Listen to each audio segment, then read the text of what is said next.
Salam, selamat pagi dan salam sejahtera bagi kita, dan juga selamat berakhir pekan. Dan tidak terasa ini adalah hari yang terakhir di bulan Oktober ini. Saya yakin dan percaya hidup kita selalu bersukacita, terlebih bagi saudara-saudari yang saat ini merayakan hari ulang tahun kelahiran dan juga keluarga ulang tahun pernikahannya. Di dalam sukacita kita di pagi hari ini, mari kita luangkan waktu sebelum beraktivitas dengan mendengarkan firman Tuhan yang ditetapkan untuk kita pagi hari ini di dalam kitab Mazmur pasal 43 ayatnya yang kelima. Beginilah firman-Nya. Mengapa engkau tertekan, hai jiwaku? Dan mengapa engkau gelisah di dalam diriku? Berharaplah kepada Allah, sebab aku bersyukur lagi kepadanya, penolongku dan Allahku. Demikian firman Tuhan. Saudara-saudari yang terkasih di dalam Tuhan kita Yesus Kristus, seringkali karena tekanan hidup yang kian hari kian berat dan permasalahan yang dialami, banyak orang menjadi putus asa dan frustasi. Mengapa bisa terjadi? Rasa putus asa muncul karena seseorang mengalami jalan buntu.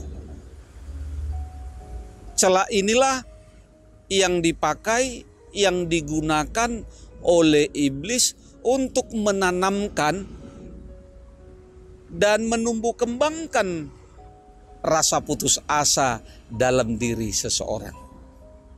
Sehingga dalam dirinya timbul rasa mengasihani diri sendiri dan merasa tidak ada lagi pertolongan di dalam kehidupannya.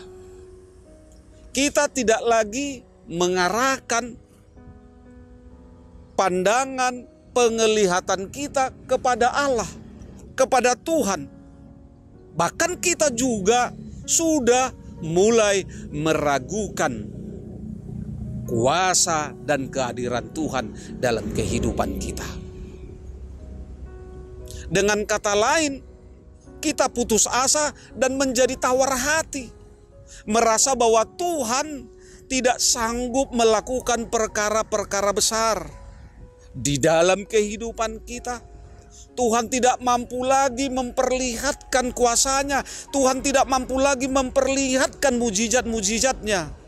Padahal firman Tuhan menegaskan, semua yang lahir dari Allah mengalahkan dunia. Dan inilah kemenangan ataupun masa ataupun rasa putus asa dimulai dari hati kita. Jika engkau tawar hati pada masa kesesakan, kecillah kekuatanmu. Demikian dikatakan di dalam Amsal 24 ayat yang ke-10. Rasa putus asa bukanlah karakter, bukanlah ciri anak-anak Tuhan. Kita adalah lebih dari seorang pemenang, karena Tuhan selalu ada di pihak orang-orang percaya.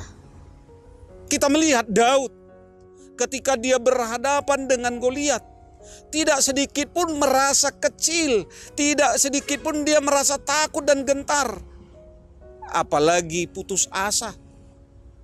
Dengan penuh iman, Daud siap berperang melawan Goliat.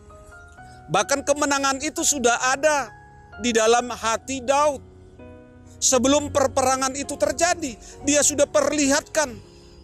Dan itu yang dikatakan Daud terhadap Goliat, di hadapan Goliat, orang Filistin. Engkau mendatangi aku dengan pedang dan tombak dan lembing, tetapi aku mendatangi engkau dengan nama Tuhan semesta alam, Allah segala barisan Israel yang kau tantang itu. Hari ini juga Tuhan akan menyerahkan engkau ke dalam tanganku, dan aku akan mengalahkan engkau dan memenggal kepalamu dari tubuhmu. Dikatakan di dalam 1 Samuel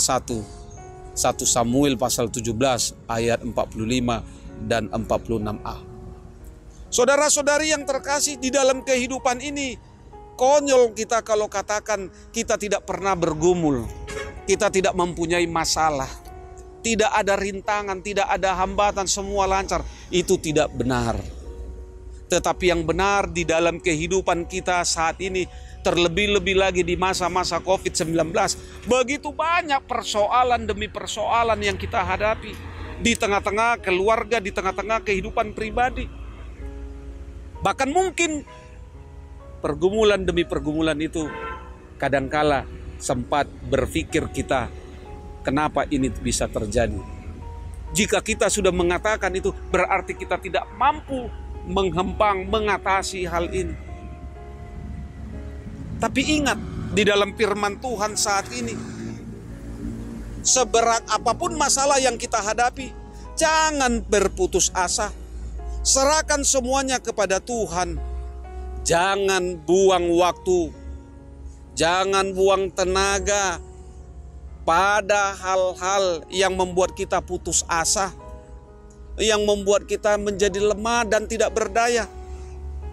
Tetapi mari kita lebih dekat dan melekatkan diri, menyatu di dalam Tuhan, agar Tuhan selalu menopang kita, memberikan kekuatan bagi kita, sebagaimana yang dikatakan di dalam firman Tuhan. Bahkan Daud mampu bersyukur kepada Tuhan, penolongnya dan Allahnya.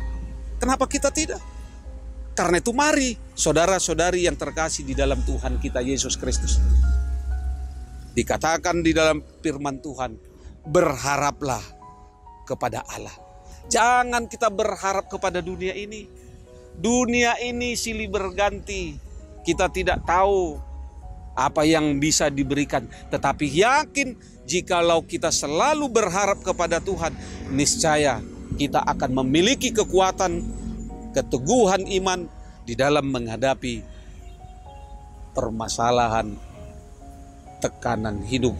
Walaupun berat, pasti kita akan merasakan ringan, karena Tuhan menjadi tempat kita berharap.